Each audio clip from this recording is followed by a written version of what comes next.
Today we'll be looking at the dashboard for the Pre-K to 2 Imagine Math program.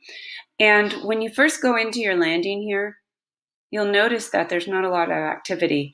You need to go up and click on the hyperlink for the new dashboard report experience. Once you do that, it should stay that way every time you go in. So I'm going to click on that. And now things are popping in. This is actually for Lakeview Elementary, but if I go into where my classroom is, I'm going to click on that and it'll show me the specifics for my classroom. You'll notice that only some of these have the Pre-K to 2, so this one and this one.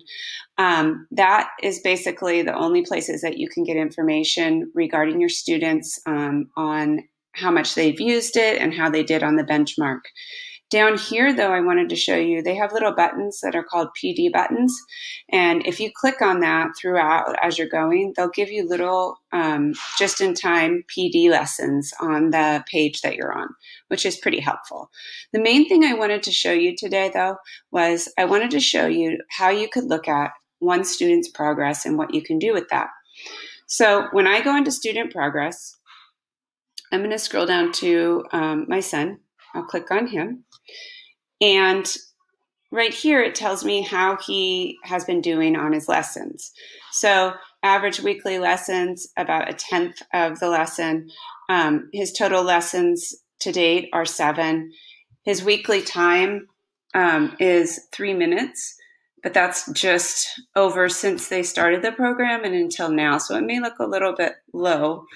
The total time he's done in total, though, is 2 hours and 53 minutes. He's gotten 71% of his on-grade lessons correct. And then over here it says prerequisite lesson pass rate.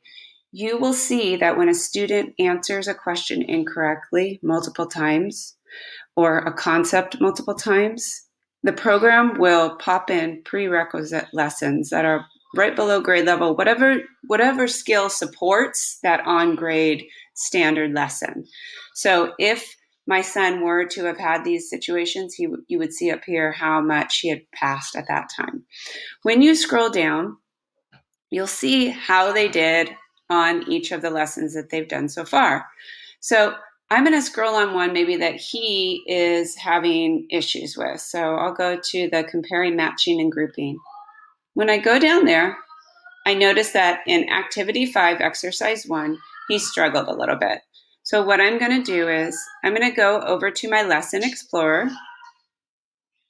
When I click on my Lesson Explorer, I'm going to go to All Grades and click down Kindergarten.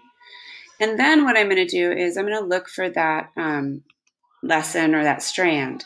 I look down here. He does his in Spanish, so if I needed to do it in Spanish, I can click there. I'm going to go down to Activity 5, Exercise 1.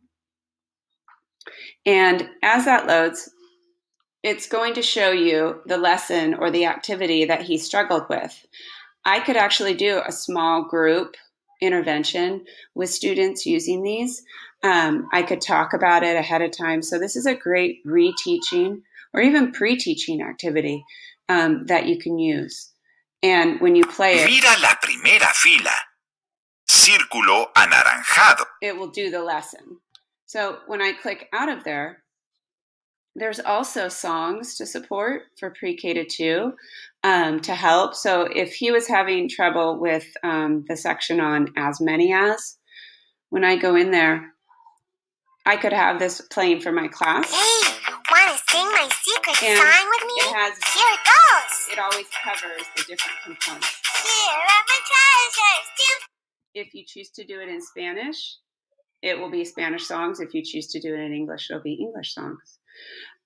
So there are a lot of resources that you can use just within looking at the one student and seeing what lessons they missed. There's much, much more, but that's just one component.